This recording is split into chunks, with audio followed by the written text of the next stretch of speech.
આપણા વડાપ્રધાન નરેન્દ્રભાઈ મોદી જ્યારે નોર્વેમાં પહોંચે છે અને તે સમયગાળા દરમિયાન ત્યાંના સ્થાનિક મહિલા પત્રકાર દ્વારા જ્યારે પીએમ મોદીને પ્રશ્ન કરવામાં આવે છે ત્યારે પીએમ મોદી જવાબ આપ્યા વિના ત્યાંથી નીકળી જાય છે ત્યારે મહિલા પત્રકાર દ્વારા સોશિયલ મીડિયામાં તે વિડીયો અપલોડ કરવામાં આવતો હોય છે, ચારે બાજુ વાયરલ થઈ જતો હોય છે અને આ વાયરલ થયેલા વિડીયોને લઈને પીએમ મોદીને ઘણા ટ્રોલિંગનો સામનો કરવો પડી રહ્યો છે અને તે વચ્ચે હવે એ મહિલા પત્રકારને લઈને પણ સૌથી મોટા સમાચાર સામે આવ્યા છે, તે અંગે વાત કરીશું આજે આ વિડીયોમાં। નમસ્કાર, સ્વાગત છે આપનું ક્રાંતિ માર્ગમાં અને હું છું મેક્ષુ ઠક્કર આપની સાથે। જ્યારે પીએમ મોદી એ પત્રકારને પ્રશ્નનો જવાબ આપ્યા વિના જ નીકળી જાય છે ત્યારે પીએમ મોદી પર પણ સવાલો ઉઠે છે કે ખરેખર આ કેટલું યોગ્ય કહી શકાય કે જ્યારે એક મહિલા પત્રકાર પ્રશ્ન કરી રહ્યા છે અને બીજી જ બાજુ કોઈ પણ દેશ અને ખાસ કરીને લોકશાહી ધરાવવાળા દેશમાંથી આવવાવાળા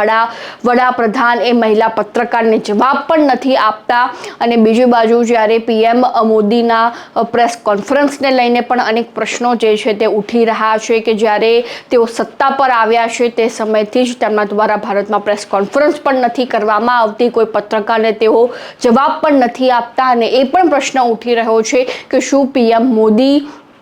પત્રકારોના સવાલોથી ડરી ગયા છે, શું તેઓ એટલા કાર્યક્ષમ નથી એટલા માટે તેઓ જવાબ નથી આપી શકતા, એવા અનેક પ્રશ્નો જે છે તે હાલમાં ઉઠી રહ્યા છે। અને તે વચ્ચે જો એ નોર્વેમાં મહિલા પત્રકારની વાત કરવામાં આવે તો તાજેતરમાં તેમના દ્વારા ટ્વીટ કરવામાં આવ્યું છે કે જે સમયથી તેમણે પીએમ મોદીને પ્રશ્ન કર્યો છે તે સમયથી જ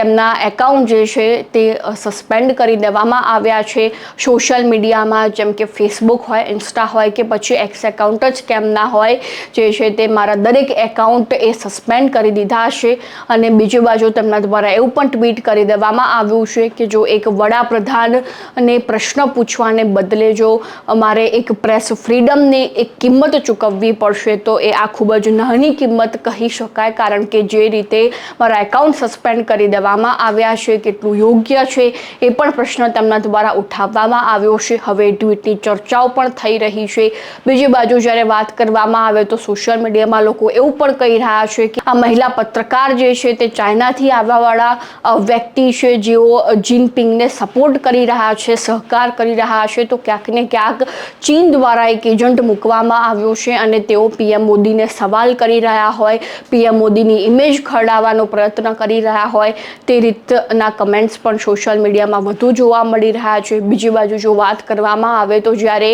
પીએમ મોદીને તેઓ સવાલ કરી રહ્યા હતા તો તેના પહેલાં સોશિયલ મીડિયામાં તેમને 800 જ ફોલોવર્સ હતા, પરંતુ આ વિડીયો વાયરલ થયા બાદ અત્યારે 45,000 ફોલોવર્સ તેમના થઈ ચૂક્યા છે। વિપક્ષ પણ તેમને ફોલો કરી રહ્યું છે, એટલે અનેક તર્ક વિતર્ક જે છે ત્યાં વિડીયોને લઈને બહાર આવી રહ્યા છે, પ્રશ્નો બંને બાજુ ઉઠી રહ્યા છે। તો હવે આ મુદ્દા અંગે તમારું શું કહેવું છે પણ મારા કમેન્ટ બોક્સમાં જણાવી દેજો અને ખાસ ક્રાંતિ માર્ગને સબસ્ક્રાઈબ કરવાનું ભૂલતા નહીં।